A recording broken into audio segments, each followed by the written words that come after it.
He went against everything and everybody, just didn't give a shit. And growing up, he kidnapped his own bosses. Who was Joe Gallo? The real Joe Gallo played in The Irishman by Sebastian Maniscalco. Joseph Crazy Joe Gallo, or Joe the Blonde, of his blonde chest hair, was a Caporegime of the Colombo crime family who rebelled against his family, beginning one of the bloodiest mob wars since the Castamarese War. Gallo rebelled against Don Joe Pravazzi in 1961 and he was imprisoned for his role in the war. He recruited several African American prisoners into his crew before leaving. In 1971, after his release, he attempted to overthrow Don Joseph Colombo and one of his hitmen failed to kill Colombo. After the failed hit attempt, Colombo had Gallo killed at Umberto's clam house in Little Italy. Joseph Gallo was born in 1929 in Brooklyn, New York City, the son of a prohibition bootlegger. In the 1950s, Gallo was diagnosed with schizophrenia, but he managed to rise in the ranks of the Colombo crime family of the American Mafia. Joe Gallo first went to prison at the age of 17. He was convicted of racketeering, assault and forced confinement.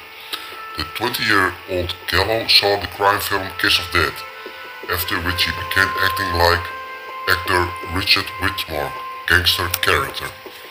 The man he most admired was Jewish mobster Meyer Lansky, the only one he said saw the changes in organized crime. Gallo inherited the nickname The Fool because his ideas were ahead of his time.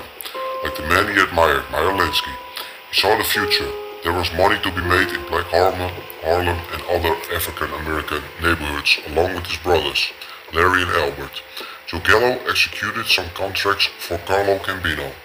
Gallo and Carmen Pusco were rumored to have taken part in the murder of Albert Anastasia at the barbershop. In 1961, Joe and his brother Albert Gallo attempted to kidnap Joe Pravazzi and the other leaders of the family, in order to seize power for themselves. He was saved for assassination due to his intervention of a policeman.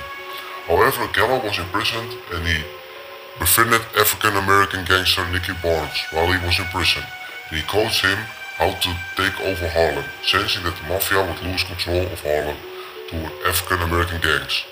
Gallo would recruit black soldiers into his crew after leaving prison, having been paroled after saving a wounded corrections officer from rioting inmates.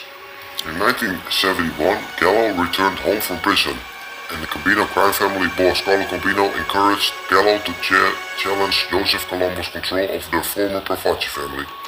On July 28, 1971, African-American Gallo crew hitman Jerome Johnson shot Colombo in the head while posing as a reporter, and Johnson was shot dead by Colombo bodyguards. The Colombos believed that Johnson was one of Gallo's prison recruits and decided to assassinate him and put an end of his plots.